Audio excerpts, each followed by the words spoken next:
Thought I'd try a video showing how to pull detail out of an image, and one of the best uh, images that I've seen for separating the detailed from the more or less blurry or flat are images of the moon.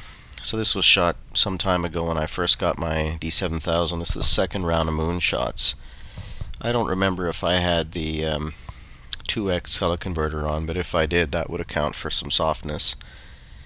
Anyway, you can see it here, so let's open it up. Get into ACR here. Okay, so it's set to camera neutral. That would be a default then at base ISO. I shot it at f11. That is the point of maximum sharpness, plus it happens to fit fairly nicely in with the Sunny 16 rule. Bearing in mind when you're exposing for the moon is lit by the sun. Obviously there are no clouds blocking it, so when the sun hits it, it's lit with the same exposure that you would do on Earth if you were just sort of guessing, which is 1 over ISO. So 1/100th of a second at 16. Now for the moon I always go f11 because f16 is bringing the potential specter of diffraction in. You don't want to get softness from diffraction. f11 is about as far as you can push 16 megapixels. The density of the pixels on an APS-C sensor is just too high to be pushing it any further. So anyway, yeah, so f11's fine. If this were overexposed, which it certainly isn't, then that would be a problem, but it's not. And even if it were overexposed, it's raw, and I suspect we could pull it back anyway. Alright, so first things, clearly it's kind of pointless to sit here and process this tiny moon in the middle of nothing, so let's crop it right off the bat. I generally like to 1:1 crop the moon. I mean, yeah, that's not very interesting or exciting. I could try to put it offset and it would look mildly amusing, but it's the moon. I'm going to relax about it. Okay, so camera neutral, nothing really to worry about in the shadows. They're all black, which is cool.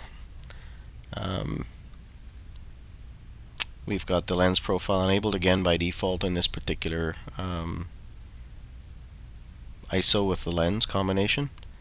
The previous movie that I did, video I did, had 400 ISO, and I clearly have not set a different default from the standard. I've set it up so it does it by ISO, so it's going to take me a while to get them all covered. I can go to daylight on this if I want, but that's just not pretty. To be honest, that's disgusting. So even though that's the sun lighting it up, I think with passing through our atmosphere, it's just gone, well, yuck. So I'm actually just going to set white balance on it. I'm going to treat it kind of like it's a black and white moon or a gray moon. There is color here. I mean, I can certainly find it if I go looking for it. But, well, again, yuck, not really what I'm interested in. I could go pure black and white, but it's really not a big deal. I'm not planning on pushing it hard enough for it to be a big problem. So that looks fine. Let's get that exposure up there. So we hold the Alt key down and see how far we can push it. That's pretty bad. We're blowing the blue channel on the right and all the channels where it goes white. So let's back it up and bring it right there.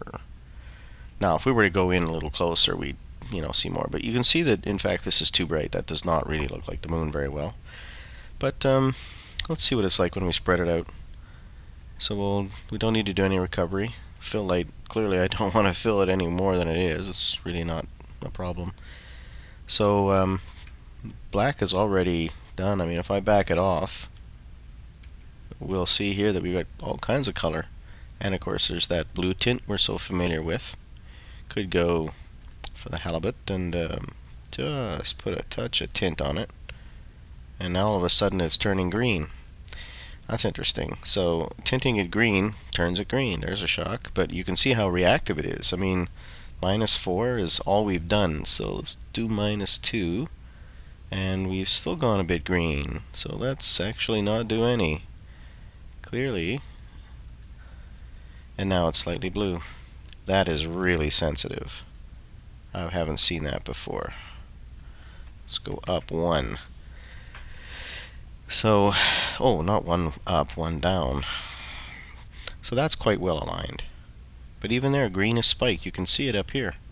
Wow, that's just nuts. So I'm not going to fool around with that. That's kind of cool. I can, go completely nuts. And anyway, clearly we're just going to leave that alone. It's as balanced as it apparently wants to be.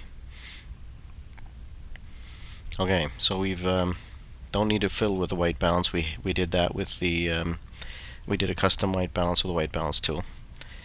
So we'll just look. Exposure's a bit too bright. Doesn't really look like the moon, but we don't want to go too much dimmer because you really want the white highlights to be white. They are actually supposed to be bright. What we want to do now, though, is hit blacks. Bring the blacks back. I mean, you're really trying to spread this out a bit, but of course, if you do too much of it, well, it stops looking like the moon. Although, that's kind of nice actually. That's disgusting, but back it out a bit. And one of the problems, of course, is it starts encroaching on the edge. So you have to be careful with that too. You're going to kind of lose the edges. Let's go up to 100% and we'll see. That's a full-size moon, pixel for pixel, and you can see that it's really not a noisy image, so we're going to get to use it at 100%.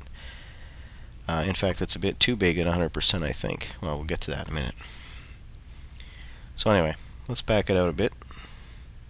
I can do local contrast to draw this out a bit better, because if I push too much contrast, as good as that looks, I'm losing this entire side here. It's just not going to work. So it's not even really contrast at this point. So let's leave the moon circle. Actually, I'm not going to get too fancy because I don't want to lose this too much. I can contrast it up a bit, but what you see typically is, while you're seeing contrast, we're raising the overall brightness too much in the top half, which means the midtones are climbing too high. That's not really particularly good. So again, take the contrast down. In fact, if we take the contrast down, we get really nice highlights. So you can see the clarity is, as I said earlier, local contrast. Blah, blah. I'm going to knock saturation back a bit. I don't want color encroaching on this too much.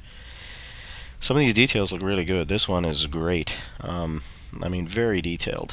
So really I need to find a way to pull the darkness out and get some contrast in the middle tones without ruining the highlights. And I don't want to get the blacks too overemphasized because we're already at 0 here, and it's just going to encroach on that more and more. We don't really need that. What I think I did notice is that I think we've got some CA right here. Let's have a little peek at that before we go away from this panel. Go to 400%. There you can see there's where the noise is, and there's not much of it. Yeah, there we are. It's pretty, I mean, it's 1 pixel or 2 pixels. It's not much. At 16 megapixel, that's a tiny amount. But let's take care of that when we get into Photoshop. I'll show you the tool I like for that. So if we go to 100% again, it's actually a pretty big image. So we're actually going to get to cut this back a bit, because I always display at 800 pixels. So I'm going to get a little bit, a 10 or 15% reduction, which is nice because it'll just increase sharpness that little wee bit. But again, I can even see the blue here. My eyes are really sensitive to it, so I want to get rid of that. And what I use is Shay Stevens is a professional photographer who has had a color fringe reducer. He's got a set of actions you can buy, $15 if you can find them. I think they're not on his site anymore. I don't know, it looks like they've gone away, but I really like this particular fringe reducer. I use it over all of them. I could, of course, go into Adobe and try to dial that out, and I should have actually. Well, let's try that first. I should have shown you that. So we're going to get rid of this. That's not a big deal because once you've set that, this thing now has the crop and the develop settings. That's what that means. It's cropped and it's got the settings. So if I double click that, I'm just going to go right back where I was, and I've got exactly the same settings everywhere. But one thing I want to try, as I said, go to 400% here, drag it over, and I want to get rid of the CA. So let's see if I can do that. Not there. Here. Now I go over to the manual side. I turn on defringe. Well, let's go all edges. Already it's pretty much gone, I think. Wow, that's pretty good. fix blue. So if you go to the extreme, you can see it's starting to go yellow, so you have to back it up. And there's a halo that's putting there. You can see obviously going to that end. It's yeah, that's disgusting. And yep, it's gone. Lovely. Now we open it. Now we don't have the problem. Excellent. Absolutely beautiful. Okay, next thing.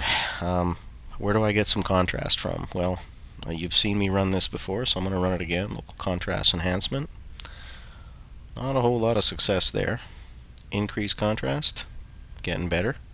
Still really not a whole lot going on here. I mean, seriously. Oh, let me move this over a bit. Sorry. Gotta center it. I can crank this up if I want. But again, we have that problem. We're going to raise the midtones a bit too much. So, the one I like to try here, I mean, I can just tweak a curve if I really want to. For example, just do it the way I did it before. So, okay, I got the little magic tool. You should be dark.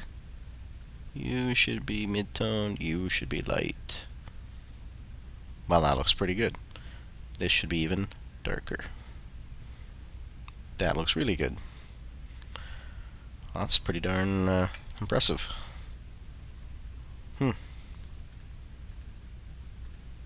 Dig? It's that easy. And it's like, if you wanted to do localized, you could actually get real fancy and go over these with, I'll show you, with the burn tool, for example. So I'm on burn. Shadows, no, we'll burn midtones. And we'll burn it at 9% because you really don't want to go overboard on this. And I'm just going to fool around with this. And because I'm going to fool around with it, I'm going to put it on a layer so I can delete that. Because I really don't actually want to do this. But let's say I pretend I want to. Create a little archipelago down there. Isn't that cute? Darken him up a little. Let's darken the edges a touch. Create some sort of illusion here. Sort of darken up the bottom of the continent there. Well, it's actually a sea, but anyway.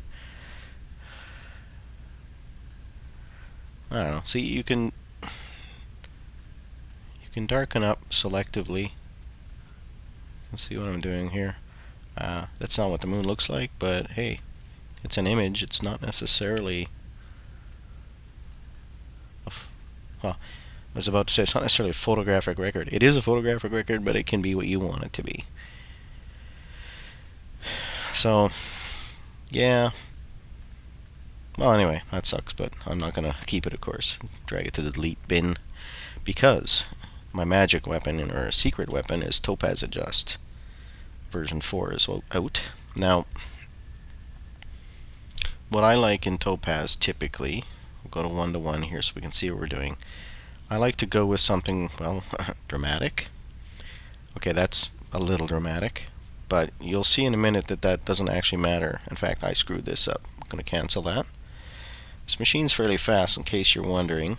It's a 6-core, 3.8 gigahertz overclocked Athlon 1100T, the 2-band core. So it's not up to a Sandy Bridge, but if you've got things to do in 6 cores, it's fast enough. It goes. The extra 2 cores does make a difference because they're all running on some of these filters. So let me stop editorializing here and go back. Topaz does usually remember what it did, but it didn't this time, so I guess I have to, well, because I canceled it, I suppose. So you can see a little mini preview up here. You can go with like Simplify, which is not good. Spicify is quite extreme. In fact, if you like the idea of the color on the moon, that's really the way to get it. It's, if I mean, if you're gonna print a poster or something, that's kind of interesting. I mean, it's different. Small details will give you a very fine-grained view. I don't actually like it for the moon because too many little things stand out and you kind of lose the picture. Dramatic is always nice. Crisp is always nice. It's actually more subtle and there's color in it, which I don't want, but I can get rid of that later. See, dramatic's the one that floats my boat, so I'm going to go dramatic. Well, yeah, that's kind of over the top, but that's okay because we're on a layer. I cut opacity to 0 and now I start blending it back. That's more like it. I can fiddle with this, you know, I can say, yeah, I want to use soft light. And it softens it up a little. Kind of like that. If I switch that over to, you know, hard light, it's kind of dramatic. More dramatic than it was. So I can come at it and it turns very quickly. Really, in the end, you just blend up or down depending on the kind of light you use, that sort of thing. You can experiment with that, but that does not suck. But I think I preferred soft light. I think I was able to pull more detail out of that, meaning it wasn't quite so harsh. But let's see. Maybe I'm wrong. Let's see. Yeah, I get a feeling of more detail. What I mean here is that the midtones are more pronounced while not losing the good contrast I get along this path. I very much like that. I think I shall keep it. So you can see that I could not arrive at that without the algorithms inside Topaz. Topaz has so many combinations of variations on local contrast, and you know, it's kind of like multi-band. It just really works. Now, one thing Topaz does is kind of crank the noise up a little. It really does pull out everything. So you can see that here, along here. I don't think those bumps are mountains. I think those bumps are noise. Although you could be forgiven for calling them mountains. Maybe they are, actually, because... And by mountains, I just mean features. Because noise does not appear in patches like that. How fascinating. I don't know. I think there is noise, but I don't think it's, you know, criminally bad or anything. I can certainly deal with it, perhaps, with... Well, actually, that's... Yeah, these features are here already. So, yeah, no, it's not mostly noise, that's for sure. There is an increase in noise. I mean, there's some grain here and there. And of course, there's the usual artifacts wanting to be seen. I mean, this is pixel for pixel, so you're not exactly going to get a spectacularly... yeah, it was a bit hard on it. You can see here the details are very clean. Here we're pulling out artifacts. So this is a bit too harsh. So I'm going to dial this one back. And I'm going to go back to, I'm going to go to luminosity, just the light and dark. And not too dramatic.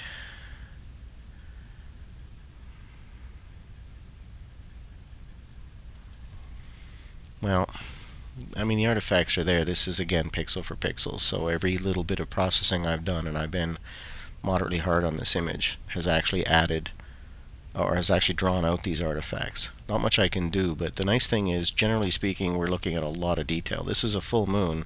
Normally you don't see anything on the full moon, but we're seeing craters, we're seeing lots of stuff here, so that's pretty cool. I mean, these little craters in there, they're pretty visible, so I think I like that.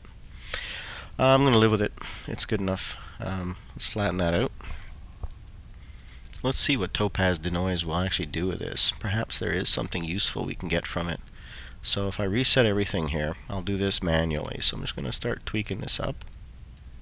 But you have to be very careful. The moon looks blurry as soon as you blur it. So you can see already we've lost tons of detail. All the subtle stuff here is just vanished. But it does leave the craters, so you kind of have to decide what you want here. See the blur there? Too much. Now I can back off shadow, take the highlights down. I don't want to do any noise reduction in the highlights. Back off the shadows a bit till... So you can see the midtones are being worked, but not much else. Well, let's see what that does. Alright, so if I hit Control Z to go back, you can see it's dramatic here. Control Z tends to toggle back and forth. So it's a tough choice. You get every last ounce of detail in this mode where all the noise is there, and when we sort of smooth it out along the C's right here, the details are there, but they're very soft edges along here. All these little patterns, they actually have edges and you can see lines. Now it's still there, but it's more subtle. Good question whether I should keep it. I really have no idea. So I think what I shall do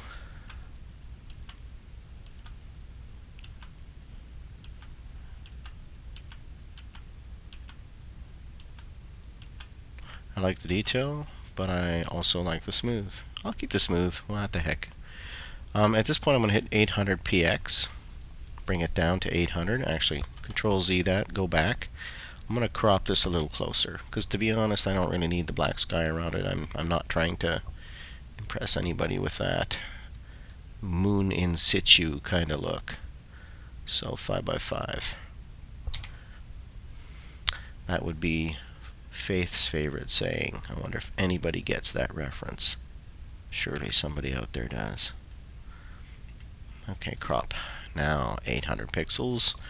Now bring it up to 100. That's a nice looking moon. Okay, so yeah, we're seeing a decent number of edges and things. Let's do one more edge. Let's pull the edges out one more time now with Clarify. That is a bit dramatic. Let's just see. Wow.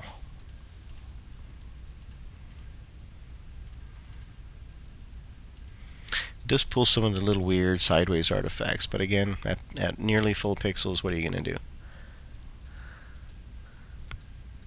Clearly I'm getting a great deal more detail here. Let's pull it back and just bring it up until we think we have, I think that's sufficient detail, 70% give or take.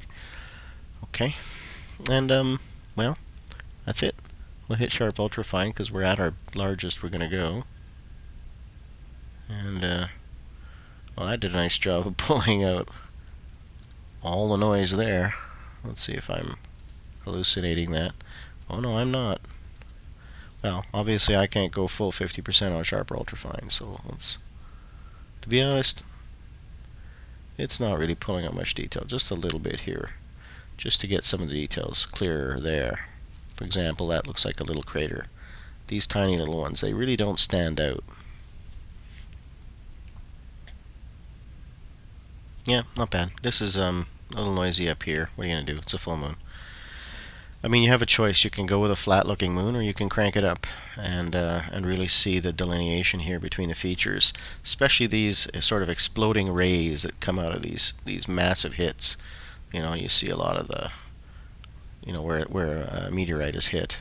You often see that. You see this long line down here. Some of these features just don't show up unless you do this kind of processing. So it's kind of cool. Now there's supposed to be a mountain range along here, but again, because the light is hitting the moon pretty much square, you don't see things like the mountain ranges along the edge. I think there's one along the edge here, adenines or whatever the heck it's called. But the thing is, you don't see it because the light's just flat on it. It's like shooting a flash at a face. All the features go away. It looks pretty awful. So that, I think, is that. I can't think of anything else to do except my usual JPEG save. I've saved a few copies of these moons before. For example, there's one. Now, this is not 100% crop, so we'll call this one, I don't know, demo. I'm just going to go up to 9 because, to be honest, there's not enough fine detail to save to take it to maximum. And that's that. Anyway, thanks a lot for watching, and I hope that was mildly useful to somebody.